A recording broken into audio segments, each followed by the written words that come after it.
Bonjour, on va apprendre à vérifier si une suite de nombres est bien une suite arithmétique ou pas avec un tableur.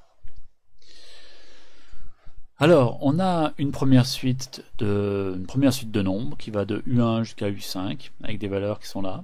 Une deuxième qu'on a numérotée de V1 jusqu'à V10 et une troisième de W1 jusqu'à W10.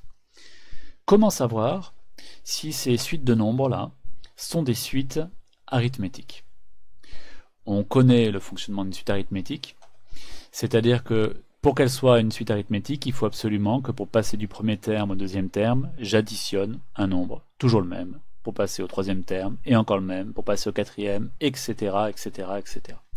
S'il y a une seule différence, si une fois on doit faire un autre calcul, alors c'est pas une suite arithmétique. Comment faire ça avec Excel de façon pratique?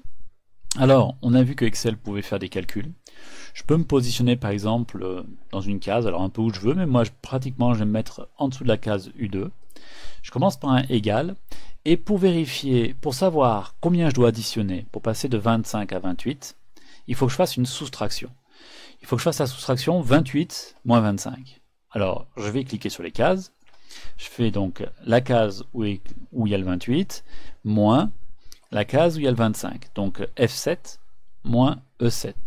Je tape Entrée, et il me trouve la valeur 3. Et oui, c'est bien 3 qu'il fallait. Il fallait bien que je fasse 25 plus 3, ça faisait 28.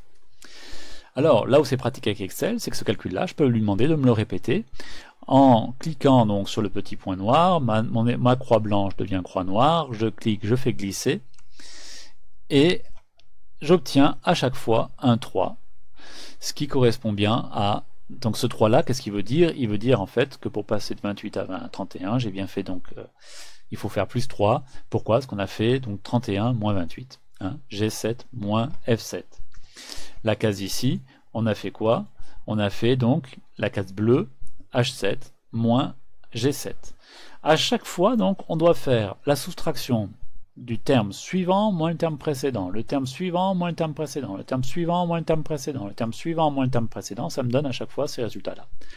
J'ai les 4 mêmes résultats, donc ma suite U est bien une suite arithmétique.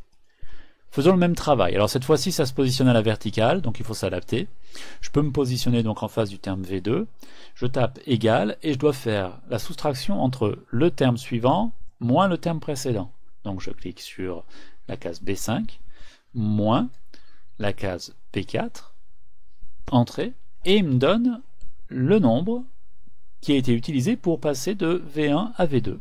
Pour passer de V1 à V2, on a fait 1,357 plus 1,045 et ça nous donne ce résultat là. Alors les résultats sont un peu compliqués là.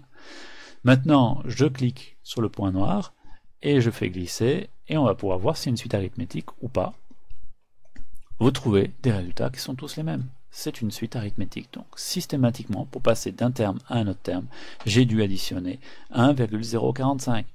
C'est une suite arithmétique dont le premier terme est 1,357 et dont la raison est 0,045. C'est 1,045, pardon. Essayons ceci pour la dernière suite, pour W. Alors, même travail, je me positionne en face du deuxième terme. Je vais lui demander de me faire la soustraction entre le terme numéro 2 et le terme numéro 1, le suivant moins le précédent. Je fais glisser pour qu'il me fasse cette opération pour tous les termes de la suite. Et on va observer que cette fois-ci, tiens, regardez ce terme-là, voilà, celui-là, il n'a pas la même valeur que les autres. Celui-là, il n'a pas la même valeur que les autres.